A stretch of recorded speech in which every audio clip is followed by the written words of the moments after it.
Greetings, Ben Murray here with another edition of SaaS Metrics School. Today, we're talking about the time period to measure for revenue retention. So I received this from a student in my SaaS Metrics course.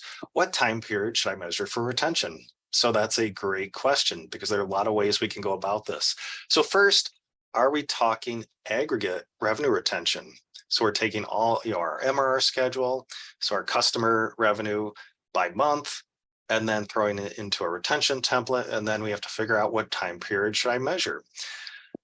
So if we're talking aggregate revenue retention, I like to measure retention on a monthly basis, a T3M, so a trailing 3-month basis, and then I annualize it, a trailing 6-month basis, and then I annualize it.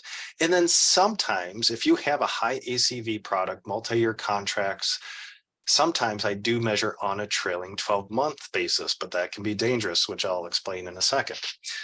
So I measure these different time periods and then see where the revenue retention is trending, because most recent changes will be reflected in that T3M number, and it's a bit smoothed out in the T6M number. So again, that's where subjectivity comes into play with a lot of SaaS metrics around time periods and what we're measuring. Of course, with aggregate revenue retention, we can then segment that by ICP, product line, etc. Now, if we're talking cohort retention, so at the time of customer acquisition, we measure that same customer cohort over time. And what's that retention? Well, there really is no time period there where we're taking the month of acquisition, say June, and then we're measuring what happens to that cohort over time. How many customers do we keep and how many dollars do we keep? And that just keeps going on forever until that cohort hopefully never extinguishes. So there's no real time period that we're looking at that for cohort revenue retention, because we're just measuring it every month as that cohort progresses each month forward.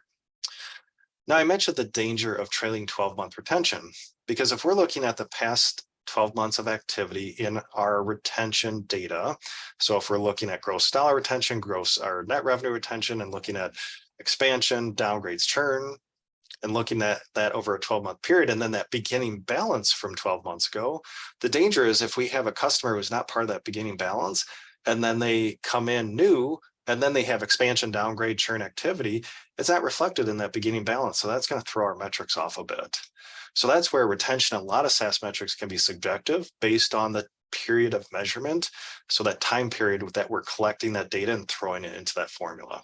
So a little bit about the time period that we should measure. And if you find value in this content, please leave me a rating.